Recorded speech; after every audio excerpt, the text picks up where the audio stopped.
ఆంధ్రప్రదేశ్లో జగన్మోహన్ రెడ్డి ప్రభుత్వ హయాంలో చోటు చేసుకున్నటువంటి మద్యం కుంభకోణం మీద దర్యాప్తుని ఎన్ఫోర్స్మెంట్ డైరెక్టరేట్ వేగవంతం చేసింది.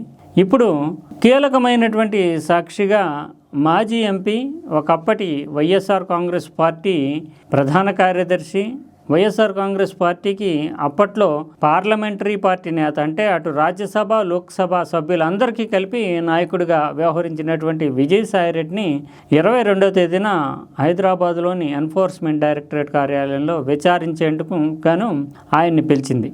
అయితే విజయసాయిరెడ్డి ఇప్పుడు జగన్మోహన్ రెడ్డికి బద్ధశత్రువుగా మారినటువంటి విషయం అందరికీ తెలిసిందే. ఈ కుంభకోణంలో రాజకేశిరెడ్డి పాత్ర కానీ, రాజకేశిరెడ్డి అంటే ఈ మొత్తం వ్యవహారంలో డబ్బుల వసూళ్లు, దానిని విదేశాలకు వివిధ మార్గాల్లో పంపించడం, హవాలా రూపంలో మళ్ళీ విదేశాల నుంచి ఇక్కడికి రప్పించి ఎన్నికల్లో ఆ నిధుల్ని వినియోగించడం, ఈ ప్రక్రియలో కీలకమైనటువంటి పాత్రధారిగా ఉన్నటువంటి రాజకేశిరెడ్డి గురించి మొత్తం వివరాలని మీడియా సాక్షిగా బయటపెట్టింది విజయసాయిరెడ్డి. ఆయన్ని ఇప్పుడు ఈ కుంభకోణంలో పిలిచారంటే విజయసాయిరెడ్డిని ఒక సాక్షిగా, కీలకమైనటువంటి సాక్షిగా పిలిచారు.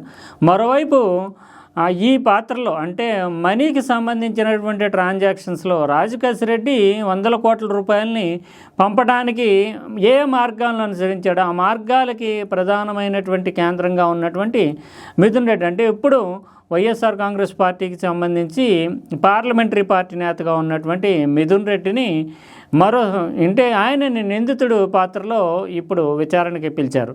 ఈ ఇద్దరు అంటే వీళ్ళిద్దరి చేతిలోనే దాదాపు జగన్మోహన్ రెడ్డి భవితవ్యం ఆధారపడి ఉందని చెప్పాల్సి ఉంటుంది. ఎందుకంటే వైఎస్ఆర్ కాంగ్రెస్ పార్టీ ప్రభుత్వంలో ఈ జరిగినటువంటి ఈ మద్యం కుంభకోణంలో నిజానికి అంతకుముందు ఉండేటటువంటి వేలంపాట్లు, షాపులకి ఇవన్నీ ఎత్తేసి ప్రభుత్వ ఆధ్వర్యంలోనే మద్యం దుకాణాల నిర్వహణ, అమ్మకాలు అనేది పెట్టి అందులోని ఆన్లైన్ పేమెంట్స్ కానీ ఇతరత్ర లేకుండా నగదు రూపంలో పేమెంట్స్ పెట్టి ఈ కంపెనీలకు సంబంధించి అంటే మద్యం తయారీదారులతోటి నేరుగా మాట్లాడుకుని కమిషన్ల బేసిస్ మీద ప్రభుత్వ పెద్దలకి లేదంటే ఈ కీలకమైనటువంటి పాత్రధారులకి కమిషన్ బేసిస్ మీద లంచాలు ఇచ్చిన వాళ్ళ దగ్గర నుంచే కొంటూ అది కూడా నగదు రూపంలో దీనికంటే ప్రజలకు అమ్మేటప్పుడు కూడా ఎంత వసూళ్ళు అవుతుంది, ఎంత అమ్ముతున్నారు అనే దానికి సంపూర్ణమైనటువంటి టెక్నికల్ లెక్కలు ఏమీ అందకుండా నగదు రూపంలో విక్రయాలు చేయడం, దీని ద్వారా 100 కోట్ల రూపాయలని ఆర్జించారనేది అభియోగం. దానికి సంబంధించి ప్రాథమిక ఆధారాలు కూడా లభించడము, ఎన్ఫోర్స్మెంట్ డైరెక్టరేట్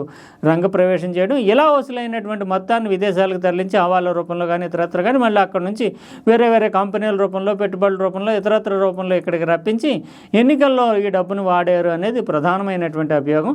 అందుకే ముఖ్యమంత్రి కార్యాలయంలో కీలకమైనటువంటి అధికారులుగా, వ్యక్తులుగా వ్యవహరించినటువంటి కృష్ణమోహన్ కానీ, ధనుంజయ రెడ్డి కానీ వీళ్ళందరినీ కూడా ఇప్పటికే విచారించారు. అదే సమయంలో భారతీయ కంపెనీ అంటే భారతీయ సిమెంట్స్ కంపెనీకి సంబంధించినటువంటి ఫైనాన్షియల్ డైరెక్టర్ని కూడా, గోవిందస్వామిని కూడా విచారించినటువంటి ఉదంతం జరిగింది. ఇప్పుడు ఈ విచారణని మరింత ముందుకు తీసుకెళ్లేటటువంటి ప్రక్రియలో భాగంగా విజయసాయిరెడ్డి దగ్గర ఏమేమి ఆధారాలు ఉన్నాయి అంటే నిజానికి ఈ వ్యవహారం జరుగుతున్నప్పుడు మొత్తం ఈ కంపెనీలతో కానీ లేదంటే అప్పట్లో బ్రోవరీస్కి ఎండీగా ఉన్నటువంటి వాసుదేవరెడ్డి కానీ వీళ్ళంతా విజయసాయిరెడ్డి ఇంట్లోనే కూర్చుని మాట్లాడుకుని ఎక్కడ ఏమేమి జరగాలి, ఎలా జరగాలి, వసూలు ప్రక్రియ అనేదాన్ని చర్చించారనేది సమాచారం. దానికి సంబంధించినటువంటి వివరాలు, దాంట్లో ఎవరి పాత్ర ఎంత అనేది తెలుసుకోవడానికే ఇప్పుడు విజయసాయిరెడ్డిని పిలిచారని రాజకీయ వర్గాల సమాచారం. అందువల్ల ఆయన ఇప్పటికే జగన్మోహన్ రెడ్డికి దూరం అయిపోవడము, బద్ధశత్రువుగా మారటము, తన దగ్గర ఉన్నటువంటి వివరాలను వెల్లడించడము, దీంతో ఈయన ఇచ్చేటటువంటి సాక్ష్యం ఏదైతే ఉందో అది కీలకమైనటువంటి నిందితులు అంటే అల్టిమేట్గా లబ్ధిదారు ఎవరు? రాజకేశిరెడ్డి మధ్యవర్తి పాత్ర పోషించాడు, నిధుల్ని దాచడము, మళ్లించడము ఇలాంటి పాత్రలో మిథున్ రెడ్డి పాత్ర పోషించాడు. ఇప్పుడు దీన్ని మళ్ళీ తీసుకొచ్చిన తర్వాత అల్టిమేట్గా ఫైనల్ బెనిఫిషరీ ఎవరు అనే అతను నిందితుడు అవుతాడు. అంటే ఫైనల్ బెనిఫిషరీని తేల్చాల్సినటువంటి పాత్ర ఇప్పుడు విజయసాయిరెడ్డికి, దానికి సంబంధించిన వివరాలు ఇవ్వాల్సినటువంటి బాధ్యత విజయసాయిరెడ్డి మీద ఉంటుంది. మరోవైపు ఆ నిధులకు సంబంధించినటువంటి ఉదంతంలో తన పాత్ర ఎంతవరకు ఉంది, దాన్ని ఎవరికి పంపించారు ఏంటి అనేది చెప్పాల్సినటువంటి బాధ్యత మిథున్ రెడ్డి మీద ఉంటుంది. వీళ్ళిద్దరి చేతిలోని అప్పటి ప్రభుత్వ అధినేత, ప్రస్తుతం వైఎస్ఆర్సీపీ అధినేత అయినటువంటి జగన్మోహన్ రెడ్డి పొలిటికల్ ఫ్యూచర్ ప్రత్యేకించి ఈ కేసుకు సంబంధించి ఆధారపడి ఉందనే చెప్పాల్సి ఉంటుంది. అయితే ఒకరు పూర్తిగా లాయల్, అంటే మిథున్ రెడ్డి జగన్మోహన్ రెడ్డికి ఫుల్లీ సపోర్టు, లాయల్. అంతేకాకుండా అవసరమైతే ఈ తప్పుని లేదంటే పొరపాటుని లేదా నేరాన్ని తన మీద వేసుకుని భరించడానికి, న్యాయపరంగా పోరాటం చేయడానికి సిద్ధమయ్యేటటువంటి వ్యక్తిగా వైఎస్ఆర్ కాంగ్రెస్ పార్టీ చెబుతుంది. ఇంకోవైపు విజయసాయిరెడ్డి మాత్రము ఈ ఉదంతంలో తనకు సంబంధించి ఉన్నటువంటి ఇన్ఫర్మేషన్ కానీ సాక్ష్యాలను కానీ బయటపెట్టడం ద్వారా వైఎస్ఆర్సీపీ అధినేతని జగన్మోహన్ రెడ్డిని ఇబ్బందులు పాలు చేసేందుకు ప్రయత్నిస్తారనేది కూడా రాజకీయ వర్గాల అంచనా.